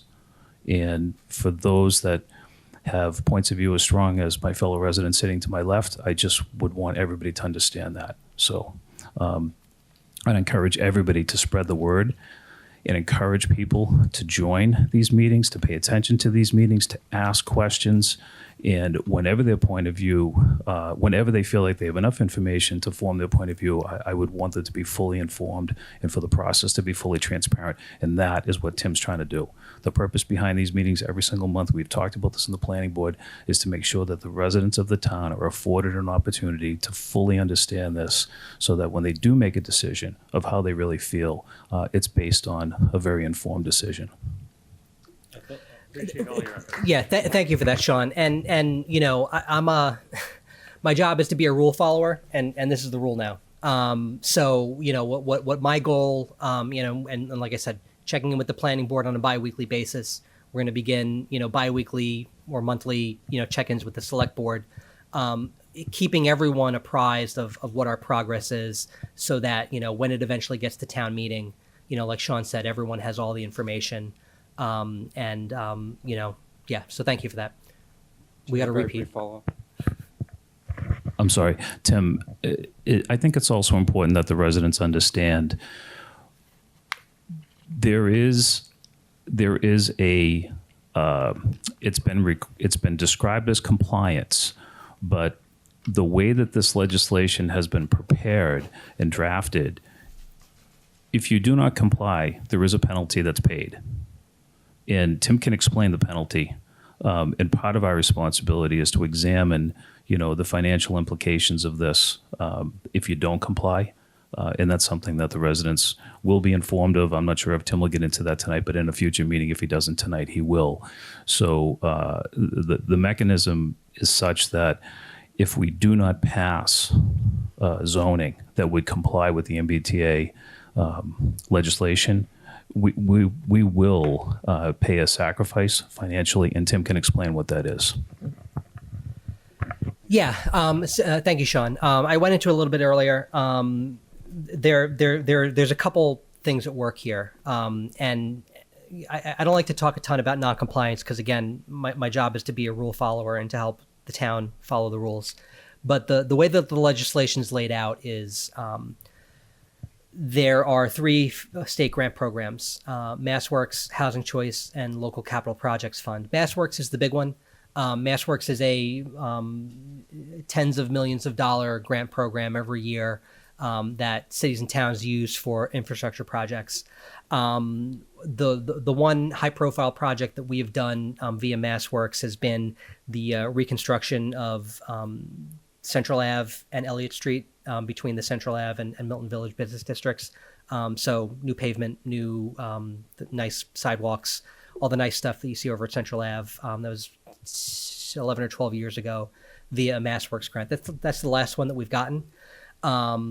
We would be out of that game if we didn't comply. The other grant programs, Housing Choice is meant to reward towns that achieve certain housing production targets, which we have not yet achieved. And then the Local Capital Projects Fund is a sort of a lesser known, smaller, effectively slush fund that comes out of casino revenues. It's currently used to backfill subsidies to public housing authorities. There have been interim compliance requirements that we've had since the law was passed in 2021 that we have complied with. They're very kind of pro forma exercises. But if we were to not comply, a funding stream for the Milton Housing Authority would be at risk. There has been discussion in the current budget season. Maybe the State House wants to correct that and sort of not hold public housing authorities hostage to MBTA communities compliance. That's up in the air, but that's something that is part of the legislated compliance regime.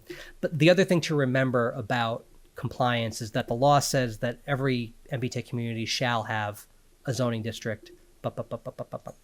Shall means shall. You got to do it.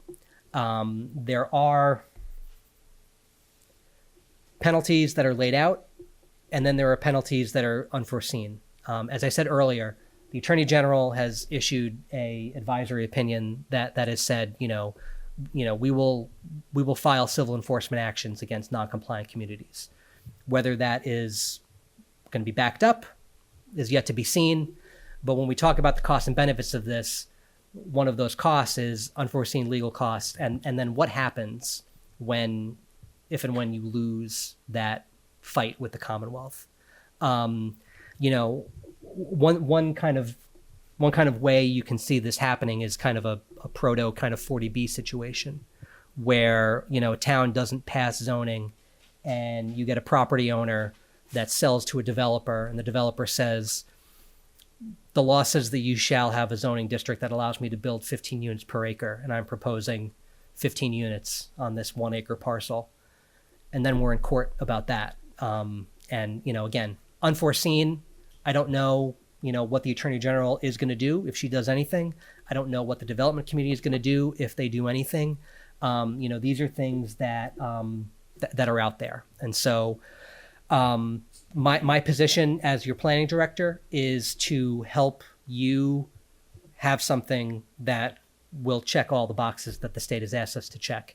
And then ultimately it's up to you in the form of town meeting to do it. So I do appreciate Sean teeing that up because, I happen to think that this is good legislation. I think it's a good opportunity for the town of Milton. But I'm not a town meeting member and I don't live in the town of Milton. So it's ultimately up to you. And what I'm trying to do is kind of help you make that decision in the best way that you can. Cheryl. Oh, well, we'll get Cheryl after this gentleman. Okay. Thank you, Josh. It's a complicated stack. Understood. Thank you, Tim, for the forum tonight. My name is Bill Mullen, and I'm on the local historic district survey committee. And it's a simple question, and possibly you don't have maybe a lot of information on it, but it is an important question for us as we think about this issue. How will this particular zoning change affect the creation of a local historic district, or will it affect the creation of or the existence of a local historic district? Do you have any information on that as of yet, or is it too soon? No effect whatsoever. This is zoning under Chapter 40A of the Zoning Enable Act, just like any other zoning that we have in town. So we're talking about a local historic district in Milton Village. All of those requirements of the local historic district, whatever requirements we decide to have if and when that district is created, apply irrespective of what the zoning is. As I said earlier, to the point about the environmental concerns, zoning is a land use regulation. It's not the only land use regulation. This zoning, just like our existing zoning, exists in that ecosystem of land use regulation. So Wetlands Protection Act, local historic district, demolition delay, the blasting bylaw, the cut and fill bylaw. All of these things that we already have are all together and still apply. This isn't something like 40B where you get to come in and waive local requirements. These will effectively be our local requirements that we impose on ourselves together with all the other local requirements. Cheryl. Okay, thanks. Cheryl Tagayas, also a member of the planning board. Milton has identified in its master plan and in its housing production plan a need for additional housing, housing for people who are just starting households, housing for people who are downsizing. Diversifying our housing stock has been identified as something that needs to be done. So, Tim, I think I'm going to tee you up a little bit to think about the potential benefits of this MBTA zoning in terms of meeting some of our housing needs that are otherwise unmet currently. Thank you, Cheryl. I mentioned this earlier in the context of affordable housing, and when I said that no one's building affordable single-family houses. When we talk about the diversity of our housing stock, something like 75% of all, it might be 85%, there's a figure out there in the housing production plan, a very significant fraction of our housing in town is single-family housing. And there are small single-family houses and there are enormous single-family houses. But one of the things, if you are a property owner or if you've tried to buy or sell property in the town of Milton recently, it's one of the most precious real estate assets that there is a single-family house in the town of Milton. That is, there's two factors at play here. Milton is a very desirable town. No one's going to joke around about that. It is a great town. It's a beautiful town. The schools are great. The facilities are great. The location's great. And that's real estate, location, location, location. But there's also the issue of scarcity. When you have zoning that only allows for one house on a significant sized parcel of land, whether it's 7,500 square feet, which is a little small, to 2 acres in the AA zone, you are restricting the supply of housing that is potentially able to be built in the town. And it's supply and demand, simple as that. When you have a scarce resource that's in high demand, the price goes up. So very, very simply, when you increase the supply of housing in a high demand area, that has an effect on prices. And one thing I don't have in this particular presentation, I don't have the numbers, but if you go on Zillow, they'll tell you what the average single family house prices and the average condo prices in the town of Milton, condos being a sort of stand-in for multifamily housing. And even brand new construction, luxury construction, 131 Elliott Street, definitionally is going to be cheaper than a single family house, to say nothing of the affordable housing that you can require in a multifamily building, which is deed restricted and meant to be affordable. The other thing is multifamily housing in most cases is going to be smaller than what the zoning is going to allow for a single family house to build. And 2 really great examples are the 2 newest subdivisions that we've had in town at Pine Gardens Way, 227 Pleasant Street, and Woodlot Drive, the Pulte project at the town farm. These are 4,000 to 6,000 square foot huge houses. Beautiful houses, but they're huge and they're expensive. Whereas when you build a multifamily building, 1,000 square feet, 1,500 square feet, 2,000 square feet, 2,500 square feet would be a big condo or apartment building. These are, again, definitionally smaller, definitionally cheaper, even on a market basis. And this is the type of thing when we talk about downsizing for seniors who have, someone owns one of these big old houses in Milton. The kids are gone. You're by yourself. You don't need this house, but there's nowhere for you to go in town because we have so little of this particular type of housing stock, multifamily housing, elevators, smaller housing for get rid of all your stuff that you don't need anymore. There's nowhere for you to go. And so we really eliminate the ability of people to remain in their community if their particular housing situation no longer suits their needs. And so, these are goals that we have in our housing production plan. We've had them in housing production plans in the past. It's a tough conversation, but it really is about weighing the trade-offs of, we say that we want this, but our regulations don't allow it to be built. And so how do we kind of reconcile those 2 things? So, we've got you and then 1, 2. I just want to raise the point. My name is Matt Morong. I live at 136 Elliott Street, so right in the district. I want to raise the issue of why the legislation was passed in the first place. I haven't spoken to the people who voted for it, but I suspect it has a lot to do with kind of what Tim was getting at right now, which is what is the effect of upzoning these communities that are served by transit, right? There are social aspects to it, there are economic aspects to it, there are environmental aspects to it.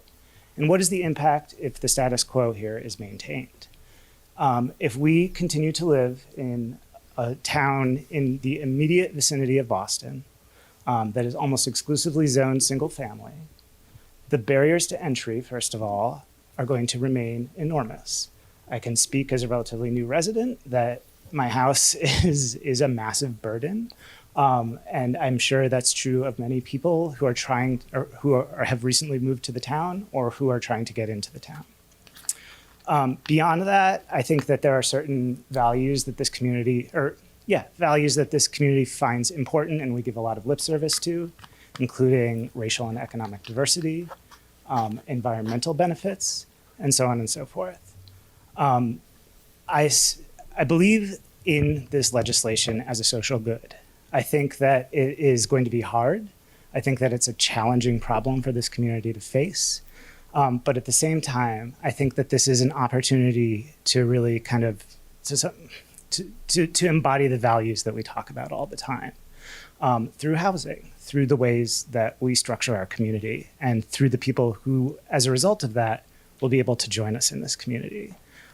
So I ask that people take this seriously. And I've spoken to the community, to the planning board several times about this, just because I believe very strongly that this is an important thing for us to do, but it's also a challenging thing for us to do. And I think it's important that we do it well. So I'm really, I've told the planning board before, I'm very invested in this process, very excited, kind of excited about it, but also a little bit nervous. And I share a lot of people's trepidation, but I do think that part of this discussion needs to be not just about changing the character of this community, because I think that that has to happen. But I also think it's about what the benefits are if we do have a change. Thank you. Got Josh Tabor, and then. This gentleman had his hand up first. Okay, all right. You know better than I do. Okay, thanks a lot. Sorry, guys. Hi. Thanks for the presentation. Appreciate it. My name is Brian O'Halloran, and the Central Ave T-stop is ground zero for my wife and I. We're within the half-a-mile blast radius of that T-stop. I wanted to just review just some off-the-cuff numbers that we've been kicking around. According to the census data collected in 2020, the average family size is 2.6, and the population of Milton is 28,630. If we take that 2.6 average family size and multiply that by the 2,461 units, we come up with 6,398 additional people in Milton. That is a 22% increase. So my question is, can you please comment on what you think is the impact of your plan to increase the population of the town of Milton by 22%? So thank you for that, and I think it's a really important consideration. And I mentioned earlier that the planning board is using some state resources to get consultant services to perform a fiscal municipal impact analysis of this potential zoning. We've got an RFP that's out right now to a couple firms, and that's the exact type of thing that we're trying to get professional analysis of. Not just it really starts at how many of these buildings can we reasonably expect to be built? Who is going to live in them? And then what is going to be the impact on municipal services, schools, traffic, pipes, et cetera. I do want to, because I think I don't want to push back too much, because I think the point that you're making is ultimately sound, that we're talking about a population increase. What I will say is that who moves into new housing is and how many people move into new housing is primarily driven by the size of that housing. And what we find throughout the region, time and time again in this kind of most recent real estate cycle, and quite frankly in previous real estate cycles, is that multifamily housing is smaller and has fewer bedrooms than single family housing. I used to work for the Boston Planning and Development Agency. I was in the development review department. And so we would run the review process for huge multifamily projects. And I can count on my fingers and toes how many 3-bedroom, 4-bedroom units I saw proposed in those development projects. It might not be any, quite frankly. And I reviewed thousands of units. And the reason for that is in City of Boston and even more so in town of Milton, the demand is not for that type of housing. The demand is for smaller housing. The real estate market is trying to respond to that demand with studios 1s and 2s. And you hear this complaint a lot, if you follow Boston development politics, where people will come out and say, well, we're all the family units. We want to have families. We want this to be a family neighborhood. And the fact of the matter is the family units already exist. And they're filled in City of Boston with students, roommates, situations like that. And in town of Milton, there are a lot of families, obviously, that live in this town, but there's also a lot of seniors and a lot of empty nesters who are, 1 and 2 people living in 3 and 4 bedroom houses with empty rooms. So the type of development that I anticipate we see would be in that 1 and 2 bedroom sort of housing typology, which is going to, again, dictate the number of people that move in. That's as far as I'm going to go with that, because even if only one person moved into 2461 units, that's still 2461 new people.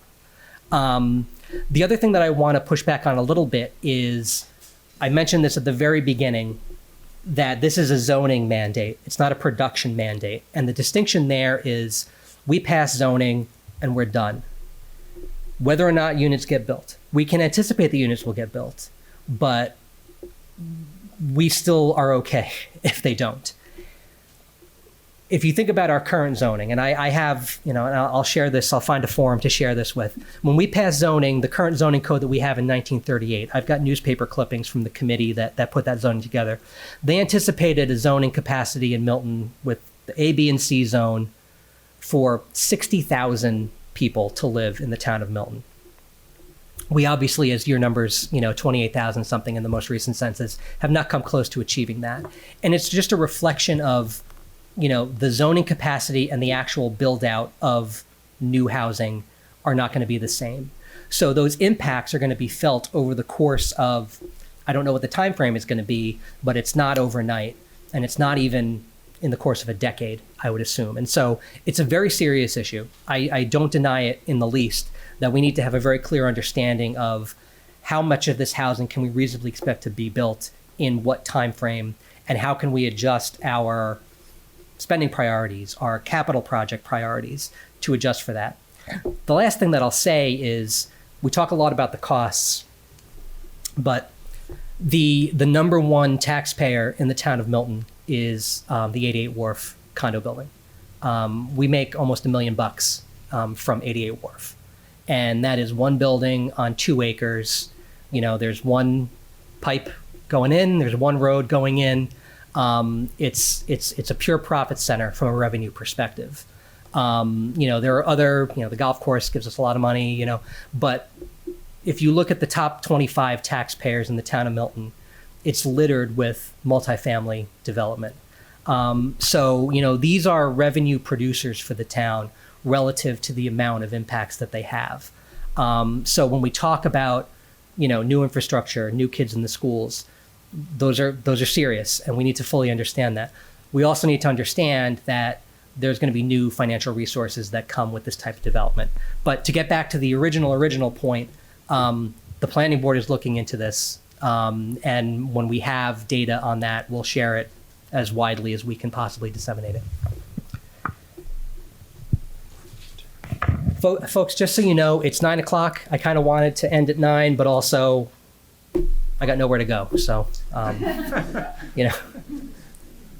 may think differently at 10, but. Well, thanks, Tim. I appreciate your at least holding out for my question, which isn't as significant. I've got 4 kids, and I know that they can't afford to live in town, and I'd love to have them live in town. So if this could help, that would be a bonus, but I doubt they're going to be moving back anyway.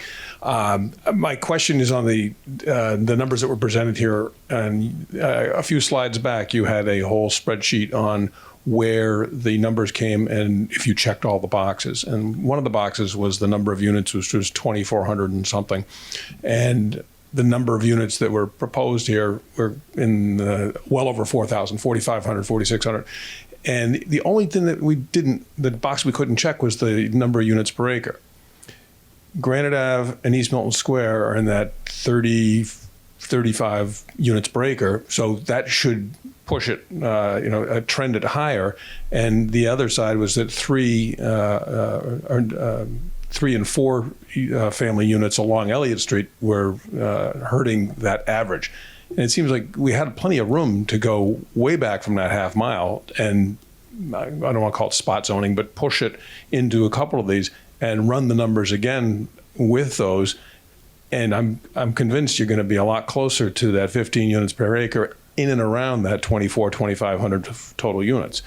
And the 4,600 foot units, it's a scarier number. It's twice as much. And I think I'm in the sales business. That's a tough sell. Make it easier on yourself and get the numbers right and figure that part out. I think it'll be a lot easier to get people to swallow that.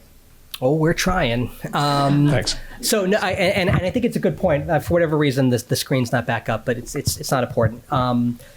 So the first test is to just see what does our transit area look like? What is it doing for us? I never anticipated that we would get it on the first try, and we didn't. So that is what it is. But I think we learned a lot, and I think one of the things that we learned is that we probably can't zone the entire transit area. I don't think that we should be hitting our density numbers and also wildly exceeding our other numbers. I think that the town can stand to have some multifamily development, significant numbers even, but I don't necessarily think it's the best idea to double what the state is asking us to do. And so that's going to be a conversation that we need to have is sort of how do you modulate those different variables to come as close to what your requirements are as possible. And so I do think that we're making some informed inputs into this compliance model, but because there are dozens of variables that are being computed, it is a little bit of it's not a mystery, but we don't know what's going to come out until we put stuff in. So we think the next run of the model is going to come a lot closer to what we need to be. And, that's going to be information that we have, and we'll be a lot closer to those targets and have a lot more information about how to actually hit them. So hopefully in the coming weeks and months, we'll have some different news for you.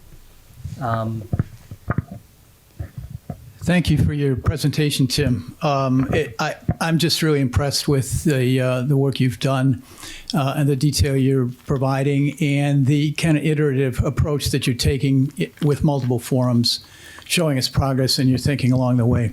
I'm Jeff Wilkinson. I live at 199 Beacon Street with my wife, Sally. We've been here for 35 years, and I'm a co-founder of Affordable Inclusive Milton. I want to speak to the question that you posed to us. What do we think about the possibility of looking beyond the areas that you've already mapped for us? I think that's a good idea. I look forward to seeing the results of additional testing that you do. And I think this kind of builds on what Tabor was saying a few minutes ago.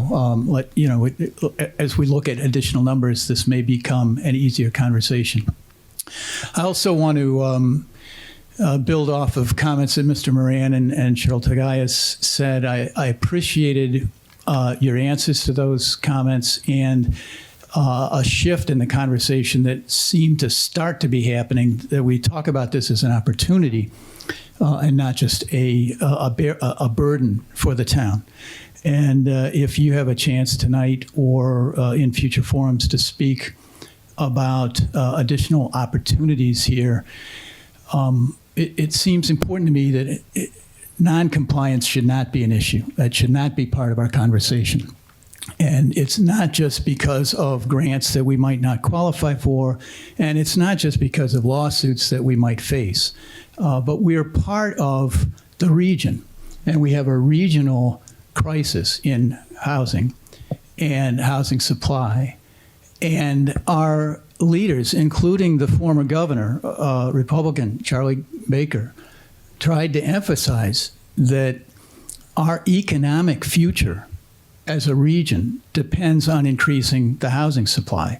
We see in San Francisco what's happening when a community just loses its capacity to house its population. So I would appreciate some additional information about the economic benefits and the benefits for housing, that is for property values, in neighborhoods with smart zoning, more dense transit-friendly zoning. There's a lot to be said for this that will benefit the town. And we need to be thinking about this as a future for this community. Let's think about 50 years out.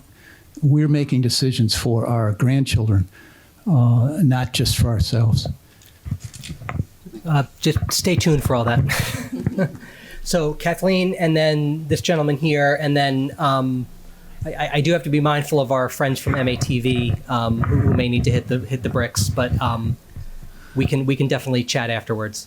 Hi, it's Kathleen O'Donnell, and I'm on the Board of Appeals. But I had a quick question to remind me, please, of the deadlines for all of this process. Yes, very important. So there are 3 categorizations of communities, and we are a rapid transit community until we aren't. And the deadlines for rapid transit communities to pass zoning is actually December 31st, 2023. So super fast track for the town of Milton. There are, I think, 12 other rapid transit communities: Quincy, Cambridge, Somerville, Everett, Chelsea, Revere, Brookline, Newton. I was actually just on a call with planners from all of those communities this afternoon. We do this every couple weeks to kind of check in with each other and see kind of where we are. You'll be pleased or dismayed or whatever to hear that everyone is having a rough time with this. So there's no secret sauce out there for anybody. Everyone's got their own unique challenges. I think, what we are attempting to do is to sort of set up the ability for town meeting to consider this in a December special town meeting. We want to do our level best to hit our compliance deadlines. But I've said it before in the past. I'm not terribly interested in bringing bad zoning to town meeting in December. If town meeting wants to see bad zoning, then that's great. Not great, but whatever. But we're going to do our best to get this done by the deadline. But we need to get it right. And so that's kind of the way that I've been positioning this. And so we're going to do our best. Oh, so just as a quick follow-up then, do you have consultants who are going to be drafting the zoning for this, or? We are working on it. Okay, thank you.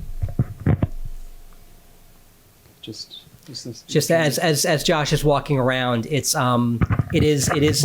The state is putting a lot of financial resources behind this. We're going to be trying to take advantage of another grant round to get some money to hire someone to help us draft zoning based on the information that comes out of our model tests. I'm confident in that. The state understands that we are under the gun. Other communities are able to kind of slip into this one a little bit more leisurely is not the word, but they can hold each other's hands a little bit more than we can. We're kind of, building the plane as it's flying, as I like to say. Sir. Yeah, thank you, Tim, and thank you for having this forum. My name is Tom Hess. I'm at 229 Adams Street, which is within the half-mile radius of Milton Station. But my question is about affordable housing. The state has a threshold for towns for percentage of residential units that are affordable. I think it's 10%. Am I correct? Yep. And we haven't historically met that, which is why we've had all these 40B projects coming in. I don't know what our current status is, but I still think we are not quite at 10%. No. So part of the requirements for the MBTA zoning, if I understood them correctly, actually caps the affordability in there at 10% of the units, which means we're actually taking part of the town, probably the parts closest to the transit and commercial areas where you would want affordable housing, and saying, well, we can't catch up with our deficit in any of these areas, which seems like a conflict between different state agencies, frankly. The best we can do is 10%, which just sort of keeps us at the level of deficit we have. But also, you've mentioned, given that a lot of our parcel sizes, most of, or a large amount of this development would probably be 3, 4, maybe 5 or 6 units, which doesn't add up to any affordable housing. It actually would have us falling further behind the threshold. Is there anything that we can do to require small developers to, in some way, contribute to affordable housing, or in some other way keep us from continually falling behind the threshold? Thank you. So this is an excellent question. I'm glad you brought it up because it is an area of concern. It's in hindsight probably should have put it in my kind of list of fundamental priority questions. A couple things about that. It is going to come into play when we decide how much of this transit area or how much of this zoning district is going to be in the transit area versus how much of it's going to be in places where we can actually build, I keep saying real apartment buildings, more than 10 units where you could get, affordability. If it's a priority for the town to not fall behind so much on 40B, then that's going to affect the decision making. What I'll observe is that 40B has been the law of the land for 60 years, and we're at 5%. So this is, I try to separate the 40B question from the need for affordable housing. This is zoning that will allow affordable housing to be built. 10% of a multifamily building is more than we've got right now. But the 40B concern is a salient one and a valid one. And I think really there's a couple ways to think about this. If you think of, let me just get back to your ultimate question, which was, can the smaller developers contribute in some way? It's a good question. I don't have a great answer for it. I will bring that back to DHCD. The way this usually works is, 10% of 3 is 1/3 of, no, what is it? Is it? I'm really I'm not an idiot, guys. But I have just been really stepping on it on math. But it's a fraction of a unit. And the way we usually do these things is you'd make a monetary contribution to the Affordable Housing Trust for a fractional unit. I don't know if that's something that they're going to allow under this. I'm going to ask. We'll get an answer.